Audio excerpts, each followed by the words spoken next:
Hey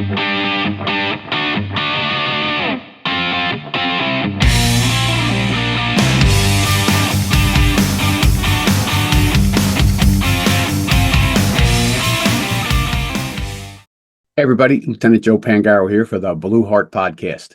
Today, we're going to talk a little bit about a crime scene and what you need to understand about a crime scene, how to handle the crime scene, and how to process and document it.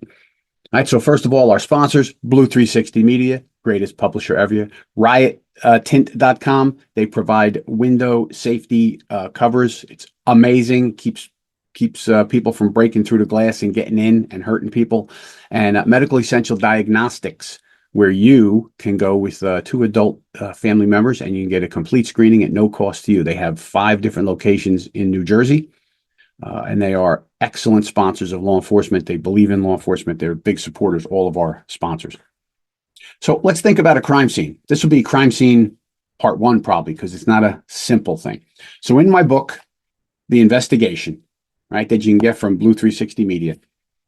Part of what we did in this book is we tell the story of a very brutal double homicide that I investigated. And I break it down in story form. I tell you how the bad guy went from point A to point B. And then I say, if you're the investigator, how do you go back and track him? How would you know where he was moving? Then I go to the crime scene. We actually killed people. He did some horrible things to them. And then I stop and go back and tell you what to do in the crime scene and what you should look for, that kind of thing. And then we talk about the end and how he went to trial, and it was a crazy trial and all that. And then how to prepare for a major case. All right, so when it gets to the crime scene, let's talk as a patrol officer now. Now, I know in most police agencies, patrol officers do not get a lot of training. You get what's left over. You get what they what's for eat free at the police academy or whatever. And that's where I think we go wrong as an agency. Our patrol officers are the backbone of our law enforcement agency. You are the eyes and ears out on the street, flipping people. We're going to talk all about flipping informants and all that in other episodes. But for right now, that crime scene. So let's take a basic crime scene.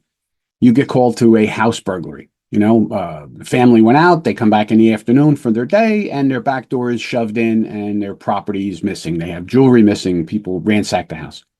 And you get there. Your crime scene, where does it start? Well, your crime scene starts at the first place you think the suspect might have been. Did they come through the woods? Then you have to go look out in those woods and see if they left any telltale signs of being there. Did they pull up in a car? Did any of the neighbors see a strange car? Did anybody see anybody in the area? All right, so your crime scene, here's a good rule of thumb for a crime scene. Whatever you think your crime scene is, double it at a minimum, because the rule is this: you can always give up ground. You can't take more ground once you already started your investigation, because now people are walking by, they're showing up. It depends on your crime. You might have a news crew show up or other people show up. Looky-loos are all around. So whatever you think it is, double it. With a house burglary, I would double it, and I would say all around the house, a couple of neighbors houses around would be where I would start, and you would send somebody over there. Hey, go start knocking on doors, see if anybody saw anything. Well, you look at the house. So in the book, when we talk about the crime scene, this was a double homicide where a guy killed his 88-year-old grandmother and the mother of his child, who was 31 years old. He stabbed the girlfriend multiple times, and then he cut their head, hands, and feet off. It was a really crazy, bizarre crime. But it was in a house. So what did we do? We initially said, you know what? We don't know where this person came from. We don't know what he did. Did he have evidence? Did he have other people? We took the entire neighborhood, and we had a Johnny on the spot patrol sergeant who was brilliant, and he started shutting down the neighborhood and stationing officers all around. So we had this giant crime scene. And then we began working our way and looking in the storm drains for evidence, looking for, running all the cars. Whose cars are these? Why are these cars there?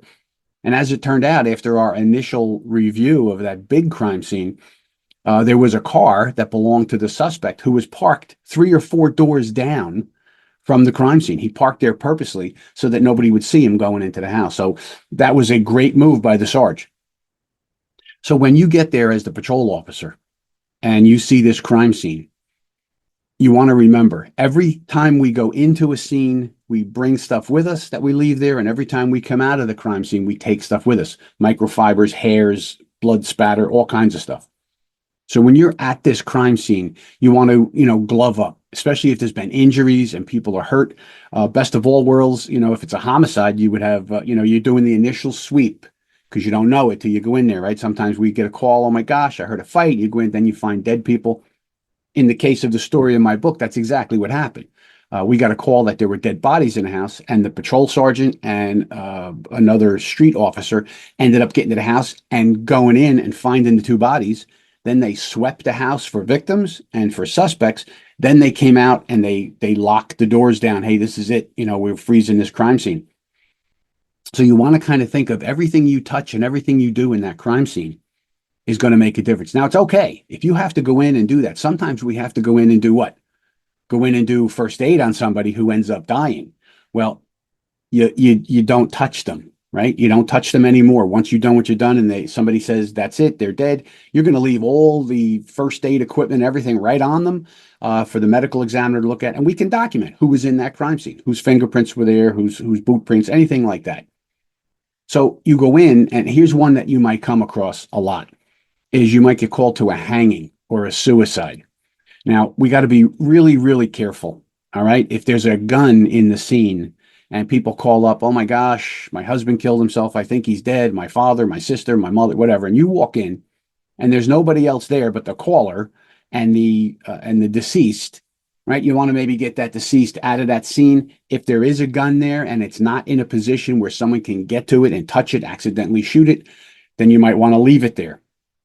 If there are people running all around and you feel you have to make that gun safe, you have to document it, put on gloves, make the gun safe, and then leave it there. You're going to document where you found it, where you picked it up from, right? Because a lot of times we don't do that.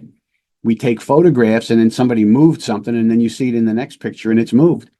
So what you want to do is talk to your investigators and see what would they want you to do if they went into a scene and there was all kinds of people there and there was a gun on the floor, right? Most times you're best off if it's safe, don't touch it, right? Leave the scene pristine. That's the saying you should have. Leave the scene pristine, right? So as the investigator, when you get there now, we know that we have to secure that crime scene. Depending on your state, and you have to check this and make sure, does your state, your county prosecutor, district attorney, do they demand that you have a search warrant? Like you go in for the initial call, you find this crime scene, obviously people are dead. Do they expect you to back out and now get a search warrant to go back in, right? Some places say, no, once you're there, you have a right to be there. What you can see, you can do. Many states want you to have a search warrant. So make sure you understand that. Should you get a search warrant before you go back in? If you're a smaller agency and you're going to be handling this, you're going to be calling for the state police or the county police, how long till they get there? You need to think about these things in advance. All right, so one of the things that you're going to do is when you secure that crime scene, you want to start a log, a crime scene log, right? You're going to put up tape, secure that off so nobody comes and goes. Don't let anybody else in there, unless, of course, they have more authority than you and they're going to go into the building. But start a log, the date, the time, who you are, where you're positioned, and who's coming and going out of that crime scene. Very, very important. All right. So when we go in there, we can find lots of things. Now, I do a criminal investigation course. And one of the things that I look at is case studies. And I look at the JonBenét murder from, back in 1996, I think it was. And part of that is crime scene photo and videos. And right on the kitchen table of the family's house is a big old mag light. Now, immediately you look at that and go, don't cops carry mag lights? That officer put that right on the table and left it there and walked away. Now you have a piece of police equipment in the crime scene and you have to explain all of these things. So keep the scene pristine is the key. All right. So keep that in mind. If you come upon a crime scene, try to not disturb it. Try and understand what it is. Help your victims first. If you realize that people are deceased, then, back out of there. Make sure there's no bad guys or girls in there. Make sure there's no other victims, and then back out of there and secure that scene. So crime scenes, very, very important. It's something we touch on in the investigation. You should get the book. It would really, really be helpful for you. All right, everybody, listen, be careful out there and do a great job.